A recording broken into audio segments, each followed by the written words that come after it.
शुभ सकाळ, good morning. आज सुरुवात आम्ही अद्वीच्या केक कापण्यापासून केली. नाही, आज त्याचा बड्डे नव्हता, पण मग आम्ही असंच केक खायचा असेल ना तर नेहमी आणतो आणि केक आणल्यानंतर ना अद्वीतकडनंच कापून घेतो, कारण की त्याला तो कापल्यावरती खूप आनंद होतो. आणि हो, आज आमच्याकडे ताई आणि पंत येणार होते, कारण की धोंड्याचा महिना चालू आहे, तर ते धोंडा घेण्यासाठी आम्ही त्यांना खूप दिवसापासून बोलवत होतो, पण ते टाईम काढून आज आले.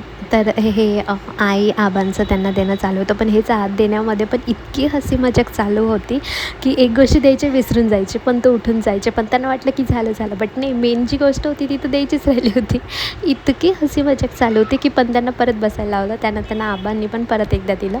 खूप हसी मजाक करून हा दिवस चाललेला होता, धोंड्याचा महिना. कारण की एक तर येतो 3 वर्षानंतर आणि त्यात पण हे द्यायचं आहे ते द्यायचं आहे, नाही मग हे क्रमानुसार द्यायचं आहे किंवा हे पहिले द्यायचं की ते नंतर द्यायचं, याचा तर क्रमच बसत नव्हता. धोंड्याच्या महिन्यामध्येच आमचं इतकं हसू चालू होतं. आणि हो, हे माझे 2 भाचे आहेत. मोठ्या ताईंना 2 मुलं आहेत, दादा आणि नैतू. त्यांचं आमचं चालू होतं की नाही, त्यांना आम्ही देणार आहे तसं. आणि आमच्या अद्वीची पण इथेही लुडबुड चालू होती. त्याचं असं म्हणणं होतं की मम्मी तुम्ही यांना ओवाळताना मला पण ओवाळा. मग ते शेवटी त्यालाही जागा देऊन दिली. आणि त्याचंही म्हणणं होतं, बघा तुम्ही त्यांचे पण पाय धुतले ना, त्यांना हळदी कुंकू लावलं ना, तर मलाही आता तुम्ही पाय धुवून द्या. मग आम्ही इकडे आलो. त्याच्यानंतर त्याचंही चालू केलं. बट त्याला एकच पाय नव्हता करायचा, त्याला 2 पायांचं करायचं होतं. मग परत एकदा त्याचं करायला घेतलं. हे अशा प्रकारे चालू होतं. इथेसुद्धा इतकी हसी मजाक चालू होती ना, खूप हसी मजाक. आणि ताईंचे सासून ते पण मावशीन ते पण आलेले होते. मग आईंनी त्यांची पण छान अशा पद्धतीने ओटी भरली. मी पण त्यांचे आशीर्वाद घेतले. त्यानंतर आम्ही आवरलं. नंतर ताईं ते संध्याकाळी निघून गेले, कारण की त्यांचंही शॉप आहे, तर ऑब्व्हियसली शॉप असल्यानंतर कोणाकडे थांबणं म्हणजे बापरे खूपच अवघड. मग त्याच्यानंतर मी साफसफाई करायला घेतली घराची आणि माझे कामं आवरणं चालूच होतं.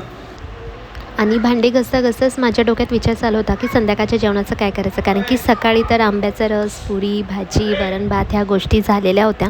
तर मग त्याच्यामुळे संध्याकाळी काहीतरी हलकं पाहिजे होतं. त्याच्यामुळे भांडी घासता सोबत माझा हाच विचार चालू होता की मी आता करू तरी काय करू, कारण की सकाळी खूप जड जेवण झालं होतं, संध्याकाळी त्याच्यामुळे सर्वांना हलकं जेवण पाहिजे होतं. तर मला असं काही सुचतच नव्हतं की काय करू असं.